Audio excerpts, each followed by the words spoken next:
तो बेचारा I hope आप अच्छे होंगे।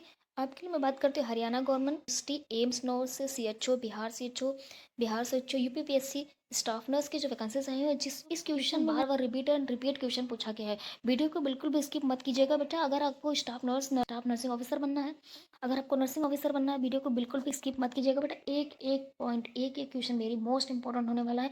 हर एक एग्जाम में 101% पूछा ही जाता है। नहीं पूछा जाता आप कमेंट में कुछ भी बोल के चले जाना। फर्स्ट क्वेश्चन क्या है बेटा? Paediatric is deal from the birth. Paediatric को कितने ईयर तक डील किया जाता है? ये सीएचओ में 101% पूछा ही जाता है बेटा। क्या कहता है? ये सीएचओ में है और एनएचएम में पूछा ही जाता है। पीडियाट्रिक को पीडियाट्रिक इंटेंसिव केयर यूनिट होता है, पीआईसीयू का फुल फॉर्म। एनआईसीयू का फुल फॉर्म क्या होता है बच्चा? Neonatal intensive care unit. Neonatal intensive care unit होता है बच्चा। अब प्रेगनेंसी की बात करें तो प्रेगनेंसी को क्या करते हैं? पेरीनेटल पीरियड में रखते हैं। जब प्रेगनेंसी कंसीव हो जाती है उस वक्त हम पेरीनेटल पीरियड में पेशेंट को काउंट करते हैं। ओवम का जो डेट होता है आफ्टर कितना 0 to 2 डेज तक हम क्या करें? ओवम में क्या करेंगे? इंक्लूड करते हैं बच्चा। जायगोट का क्या था? जायगोट 0 से 2 वीक तक रहता है बच्चा, तो इसको हम जायगोट में इंक्लूड करते हैं, जायगोट कहते हैं। जायगोट क्या होता है बच्चा? जायगोट जो होता है, मैं आपको बताती हूँ जायगोट क्या होता है बच्चा। Zygote fertilised ovum and egg. जो स्पर्म होता है, फीमेल का स्पर्म होता है, मेल का एग होता है। एक को मिलने की जो वो मिल फ्यूजन को क्या कहते हैं? फ्यूजन को क्या कहते हैं बच्चा? फ्यूजन होता है, उस फ्यूजन को हम बोलते हैं जाइगोट। मिलन को जाइगोट बोलते हैं। अब कमेंट सेक्शन में बताइएगा जाइगोट में कितने क्रोमोसोम्स होते हैं? जाइगोट में कितने क्रोमोसोम्स होते हैं?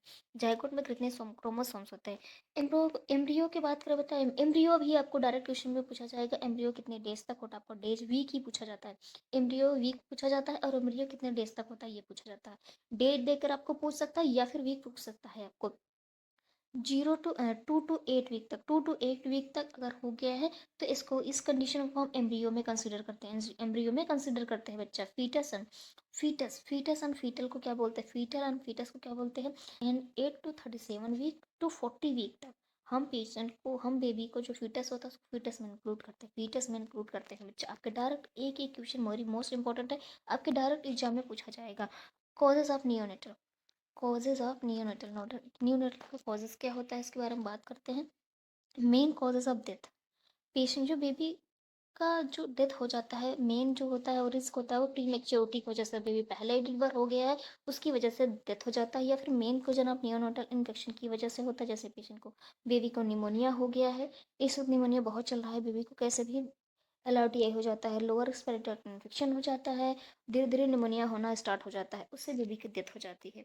Main causes of under 5 year age, ये भी आपसे पूछा जाता है कि 5 साल की एज में ऐसा कौन सा कारण है, ऐसा कौन सा रीजन होता है जिसमें बेबी का डेथ हो जाता है, एक्सपायर हो जाते हैं बच्चे, डेथ कर जाते हैं। तो क्या होता है? डायरिया हो जाता है। डायरिया पानी की इन्फेक्शन की वजह से, इन्वायरमेंटल फैक्टर की वजह से, इन्हीं फैक्टर की वजह से बेबी की डेथ हो जाती है अंडर 5 ईयर में।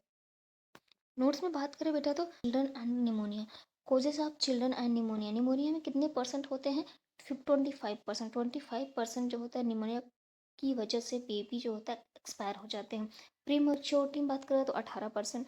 18% जो होता है बेबी प्री मेच्योरिटी की वजह से डेथ कर जाते हैं, और 11% डायरिया की वजह से बेबी की क्या हो जाती है? डेथ हो जाता है।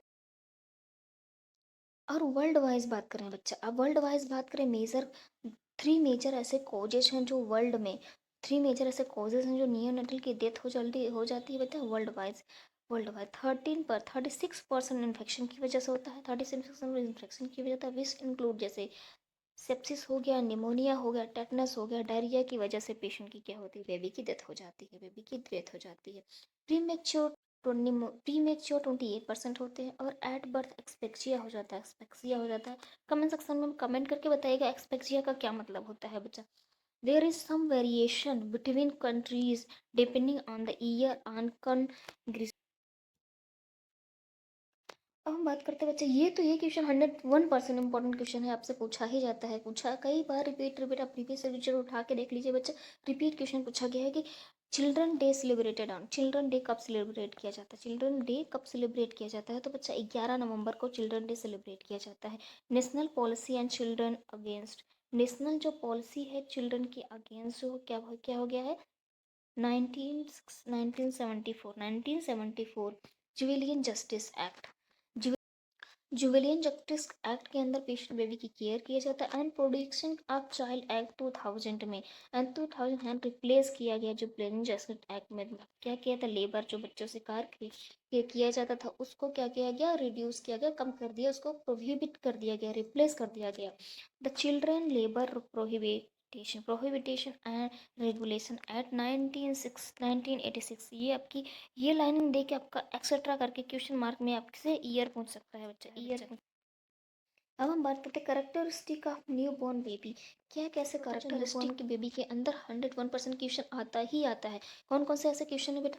फर्स्ट ऑफ ऑल आपका नॉर्मल वेट आपसे बेबी का पूछ सकता है, तो नॉर्मल वेट बेबी का कितना होता है बेटा, 2.5 यहाँ पे 2.5 to 3.5 kg का बेबी होता है, नॉर्मल बेबी का वेट होता है।